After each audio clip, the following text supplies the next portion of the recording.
Salut à tous, c'est Maxime de la chaîne Bourse Solutions, j'espère que vous allez bien et aujourd'hui on se retrouve pour l'analyse d'un géant du snack et des boissons en tout genre qui n'est autre que Pepsi. Alors Pepsi qui a pour symbole PEP, l'action de cette entreprise s'échange actuellement à 160 dollars. La capitalisation boursière de celle-ci est de 220 milliards de dollars et donc ce qu'on aime bien faire c'est la comparer à sa valeur d'entreprise qui est juste ici et la différence que vous pouvez voir entre les deux, donc qui est ici de 72 milliards, correspond en fait à la dette nette de l'entreprise. Et donc ces 72 milliards, et bien, ce qu'on va vouloir voir c'est si oui ou non ils peuvent être remboursés très rapidement par rapport au free cash flow que l'entreprise a généré. Et donc comme on peut le voir ici, l'entreprise, sa moyenne de free cash flow au cours des 5 dernières années était de 6 milliards de dollars. Ce qui veut dire que 6 milliards comparé aux 72, eh bien, il faudrait 12 années à Pepsi pour rembourser l'intégralité de sa dette. On ne va pas se cacher, c'est très important. Donc concrètement, l'entreprise est endettée. Au niveau de ses indicateurs de rentabilité, donc on veut que son ROA, ROE ou ROIC soient tous les trois supérieurs à 12%. Et donc comme on peut le voir, c'est le cas pour le ROE et le ROIC, mais le ROA est quant à lui inférieur, quasiment divisé par 2. Après personnellement, moi je me focus principalement sur le ROIC, comme on peut le voir ici, qui est relativement stable, autour des 15%, donc ce qui est exceptionnel. Ça veut dire quoi ? Ça veut dire tout simplement que pour chaque euro investi par la société, et bien cette dernière génère 15 centimes de bénéfices. Donc ce qui est très important. Donc c'est quelque chose que j'apprécie. L'entreprise verse à ses actionnaires 6,37 milliards de dividendes, ce qui correspond à un rendement de 3,2% au cours actuel. Et donc ce qu'on veut voir, c'est si oui ou non ce dividende est pérenne dans le temps. Donc on va le comparer en fait à sa moyenne du free cash flow au cours des 5 dernières années. Et comme on peut le voir ici, sa moyenne était de 6 milliards 18. Donc, et le free cash flow cette année est même descendu à 5 milliards 73. Donc concrètement, ce que ça veut dire que l'entreprise distribue plus de dividendes qu'elle ne gagne d'argent. Et donc comment c'est possible ?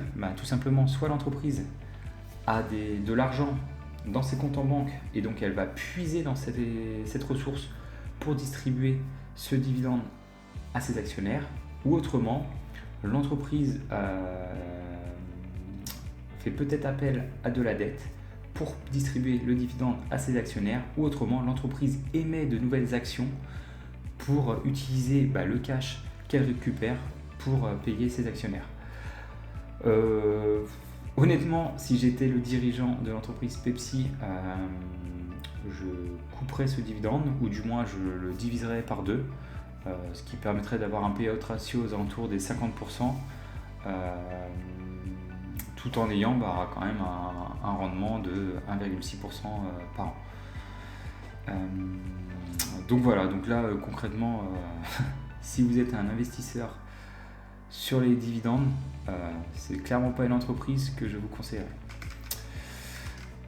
Au niveau de sa marge brute, cette dernière est de 53-54% et sa marge nette était de 11% au cours des 5 dernières années et a chuté à un peu moins de 9% cette année. Donc maintenant, on va aller voir les différents indicateurs, les différentes métriques dans son compte de résultats. Alors, ce qu'on veut, c'est une croissance du chiffre d'affaires au cours des 5 dernières années. Donc, comme on peut le voir ici, le chiffre d'affaires est passé de 67 milliards à 90 milliards. Donc, c'est un bon point. Ce qui correspond ici à 90 divisé par 67, pardon. Ok, une augmentation en 5 ans de 34% de son chiffre d'affaires. Ok, c'est bien que le chiffre d'affaires soit en croissance, mais on veut aussi que son résultat net soit en croissance. Il est passé de 7 milliards 31 à 7 milliards 91. Donc là, clairement, on est très loin des 34% d'augmentation en 5 ans. Donc ce qui veut dire qu'il y a eu, ici, entre les deux, des charges importantes qui se sont rajoutées et qui ne permettent pas à l'entreprise de dégager autant de bénéfices, de croître autant son bénéfice que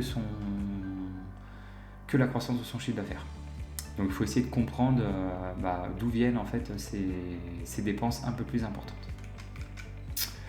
Maintenant, au niveau de son bénéfice par action, l'entreprise est passée de 5,23$ à 5,73$. Donc là, encore une fois, un bon point, l'entreprise augmente son bénéfice par action d'année en année. Et maintenant, une des métriques qui est très peu regardée par les investisseurs et pourtant qui est très importante, c'est le nombre d'actions en circulation. Et on veut que cette métrique soit stable ou en décroissance. Pourquoi ? Tout simplement, on ne veut pas que l'actionnaire soit dilué. Donc pour l'entreprise Pepsi, il y avait 1,39 milliard d'actifs en 2019 et cette année on est à 1,38 milliard. Donc voilà, c'est un bon point. L'entreprise a diminué son nombre d'actifs très légèrement, mais elle a diminué. Donc l'actionnaire n'est pas dilué. Maintenant, comment se comporte le free cash flow de l'entreprise ?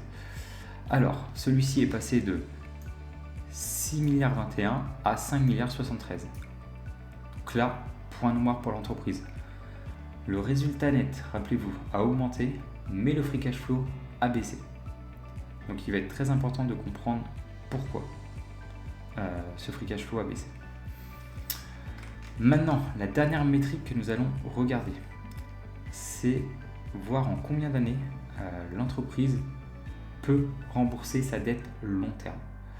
Et donc ce qu'on va faire, on va prendre ici la moyenne du free cash flow au cours des 5 dernières années, et la multiplier ici par 5. Et donc ce qui va nous donner 30, donc 31. Donc 31 milliards. Donc ce qu'on souhaite, c'est que la dette long terme de l'entreprise soit inférieure à 31 milliards de dollars. Donc on va aller ici dans son bilan comptable, on va descendre au niveau de sa dette long terme, qui est juste ici, et qui est actuellement de 48 milliards de dollars. Donc concrètement, l'entreprise n'est pas en mesure de rembourser l'intégralité de sa dette long terme en moins de 5 années. Comme on a pu le voir, je ne sais pas si vous en rappelez, quand on a comparé la capitalisation boursière et sa valeur d'entreprise, on a pu voir que l'entreprise était relativement endettée. Et bien là encore une fois, ça se confirme avec sa dette long terme. Donc, ok, maintenant qu'est-ce que pensent les analystes de cette entreprise ? Alors ils s'attendent, comme on peut le voir ici, à une croissance du bénéfice par action, passant de 7,59$ à 9,62$. Donc une augmentation relativement correcte, c'est plutôt pas mal. Et une croissance ici de son chiffre d'affaires, passant de 93 milliards à 107 milliards. Donc croissance ici beaucoup moins importante qu'on a pu voir sur le bénéfice par action. Quand on voit là, on doit être aux alentours des 3,5-4%. Donc maintenant, on va essayer de trouver un prix idéal pour réaliser un rendement adéquat sur cette entreprise. Donc comme on a pu le voir, les analystes estiment une croissance de 3,5-4% du chiffre d'affaires. Cependant, les analystes ont tendance à être optimistes. C'est pour cette raison qu'ici je vais mettre dans les estimations. Donc voilà, on réalise des estimations sur 10 ans. Et on va réaliser 3 types d'estimations. Des estimations relativement basses, des estimations moyennes et ici des estimations hautes. Alors, en croissance du chiffre d'affaires, donc comme je vous l'ai dit, on va mettre 2, 3 et 4%. Maintenant, au niveau des marges. Donc on peut le voir que les marges étaient de 11%, les marges nettes de 11% de moyenne au cours des 5 et 10 dernières années. On va tabler là-dessus. Donc du coup, combien je vais pouvoir vous les mettre ? Je vais les mettre à 9,5, 10,5 et 11,5. Les marges sur free cash flow sont quant à elles un peu moins importantes. Donc on va les mettre à 10,5, voilà, 9,5 et 10,5. Maintenant, le PER et le PCF qu'on pense que l'entreprise aura dans 10 ans. Alors, Cette métrique va être influencée suivant 2 facteurs. La croissance du chiffre d'affaires, si elle est importante ou non, et le ROIC de l'entreprise. Donc comme on peut le voir, la croissance du chiffre d'affaires pour Pepsi n'est plus là. On va dire 3-4%, c'est rien. En revanche, elle a un ROIC relativement important. On peut le voir donc, qui a été en diminution là, comparé à sa moyenne sur 10 ans, mais qui est quand même toujours autour des 15%. Donc, pour cette raison, je vais mettre un PER ici de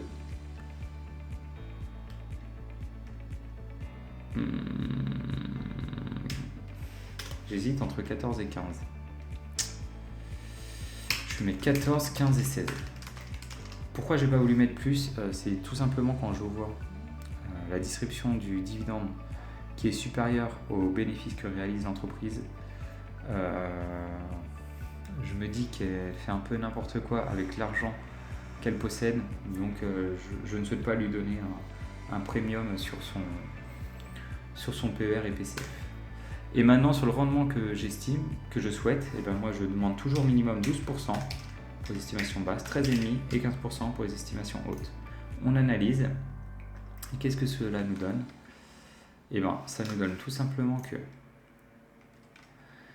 si l'entreprise réalise les estimations hautes au cours des 10 prochaines années, c'est-à-dire 4% de croissance du chiffre d'affaires, des marges nettes autour des 11,5, des marges sur le free cash flow autour des 10,5 et un PER et PCF dans 10 ans de 16, tout en réalisant un rendement de 15% par an, alors il faudrait acheter l'action entre 78 et 86 dollars. Donc comme on peut le voir concrètement, l'entreprise 86-78 dollars et par rapport à son prix actuel 160 dollars semble surévalué. Et qu'est-ce que nous indiquent les 3 prix qui sont juste en bas là? Ceci, le current price return, tout simplement que si vous pensez qu'au cours des 10 prochaines années, les estimations basses vont se réaliser, donc 2% de croissance du chiffre d'affaires, 9,5% de marge nette, 8,5% de marge sur le free cash flow, et un PER et un PCF dans 10 ans de 14, et que vous achetez l'entreprise à son prix actuel de 160 dollars, alors vous réaliseriez un rendement négatif de quasiment 1% tous les ans. Donc, concrètement, sur ces entreprises, comme je vous l'ai dit, moi, personnellement, je passe mon chemin. Tant que l'entreprise n'aura pas réglé son problème avec son dividende, je ne vais même pas prêter attention. Si elle décide de le couper, dans ce cas-là, je commencerai à refaire des analyses sur cette dernière. Mais dans tous les cas, son prix est bien trop cher à mon goût. Donc dans tous les cas, je